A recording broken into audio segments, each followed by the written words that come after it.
Bom dia, turma. Vamos dar início à nossa aula de hoje. Região Centro-Oeste, continuação. Sobre os povos indígenas, seus conflitos, povoamento do território na região. Vamos ver um pouquinho sobre os conflitos, né? Segunda maior população do Brasil. Está concentrado o Parque do Xingu, com 16 povos de línguas diferentes, área explorada economicamente, ou seja, a região do parque, ao redores do Parque do Xingu, muitos focos de desmatamento, todos nessa região. Vamos ver os conflitos. Os conflitos pelas terras. Então, por que os conflitos? Conflitos são lutas, né? No caso, nós chamamos de brigas, lutas por demarcações, ou seja, os indígenas, eles moram nas terras, mas não têm as terras, um documento que diga que as terras é deles. Então, para isso tem que fazer a demarcação. Eles têm o Parque do Xingu, mas demarcado, mas não está totalmente pela lei, demarcado por lei, está demarcado pelos indígenas, mas pelas leis brasileiras não está demarcado, ok? Esses conflitos atraem brigas, né? Brigas entre fazendeiros, entre exploradores, né? Do minério, madeireiros, que é aqueles que retiram as madeiras, né? E tudo com o objetivo, explorar economicamente aquela região, fazer com que a exploração seja o principal ponto, né? E gere renda para as pessoas que estão explorando. Então, com isso, a violência, expulsão dos indígenas. Então, os indígenas ficam com medo de sair para caçar e ser mortos. E eles também, os indígenas buscam a organização dos indígenas para obter a demarcação. Então, eles brigam também com isso, brigam com outras, com o próprio governo para demarcar. Ou seja, o que é demarcar?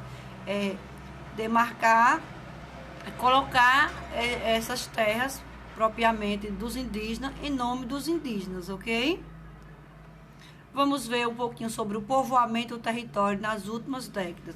O que ocorreu a partir dessa exploração, né, dos recursos daquela região. Surgiu a construção de Brasília, que ocorreu a chegada de povos diferentes para morar. Então, as cidades cresceram, foi construído muitas estradas, né, porque tinham que transportar mercadorias, né, animais, minério. Então, com isso teve que abrir estradas, né, criar estradas para entre circulação dos produtos no Brasil inteiro.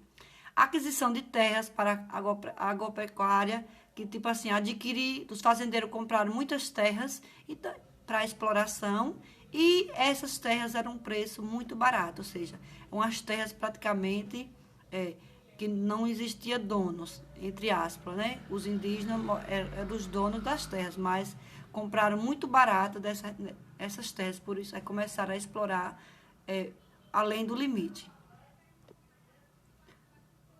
Vamos ver agora a mudança na região centro-oeste. Ocorreu aquela mudança que eu expliquei no começo do ano, quando a gente começou a trabalhar as regiões.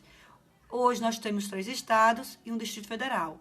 Antigamente era 2 estados, e era Mato Grosso e Goiás. E Tocantins ainda pertencia a Goiás. Hoje,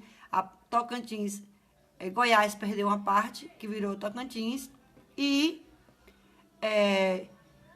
Mato Grosso dividiu em Mato Grosso do Sul. E Goiás recebeu também a capital do Brasil, que é Brasília.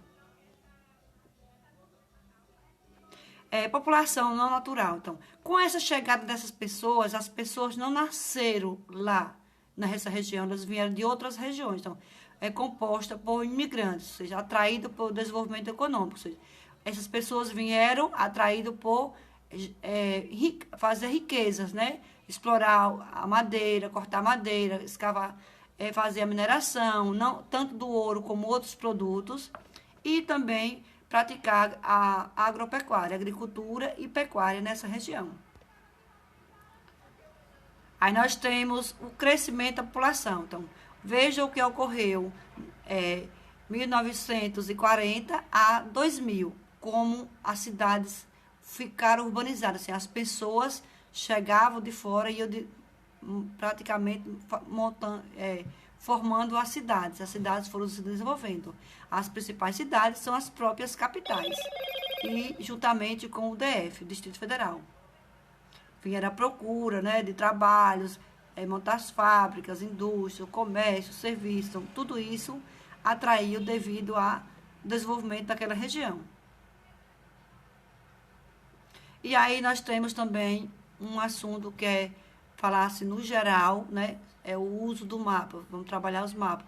Perfil fotográfico, ou seja, é um uso do mapa em forma gráfica, né, que marca os pontos de altitude daquela região. No livro de vocês vão encontrar esses mapas.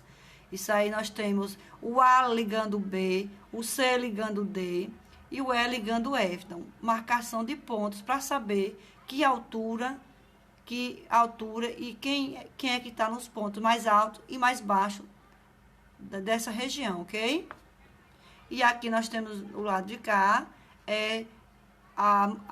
uma foto também de perfil de lado para mostrar a altura de da planície, do planalto, da serra, da montanha e da depressão em formas de imagens, ok? Aí vamos à apresentação gráfica, mostrar o mostra o relevo de lado, como eu falei, aquela foto que mostra ele de lado. Não de cima para baixo, né? Como aquela que nós olhamos nas imagens, né? Aérea. Vê as variações de altitude e as formas de relevo de trechos da superfície. É feito com base em um mapa físico, com pontos iniciais e traçado uma linha reta, como eu expliquei. O A ligando o B, o C ligando o D e o E ligando o F, ok?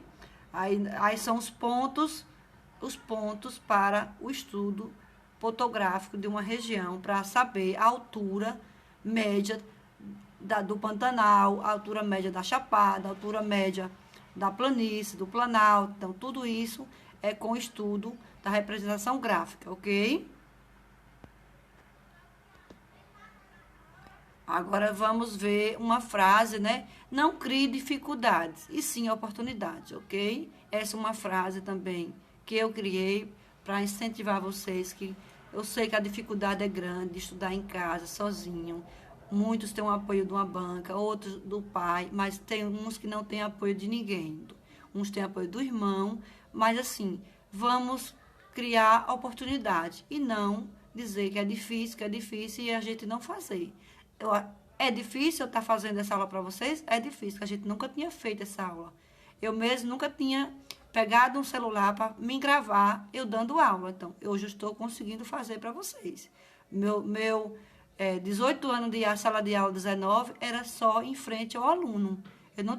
Eu conheço meus alunos porque eu vejo na rua, mas assim, nem todos os alunos eu conheço.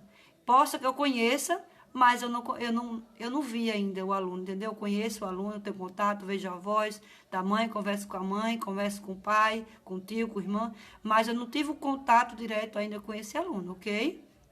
Então, com isso é importante a gente não desistir, continuar assim até as coisas melhorarem e a gente poder estar junto em sala de aula, ok? Então, faça as atividades de vocês, né? Preste bem atenção, vocês conseguem fazer.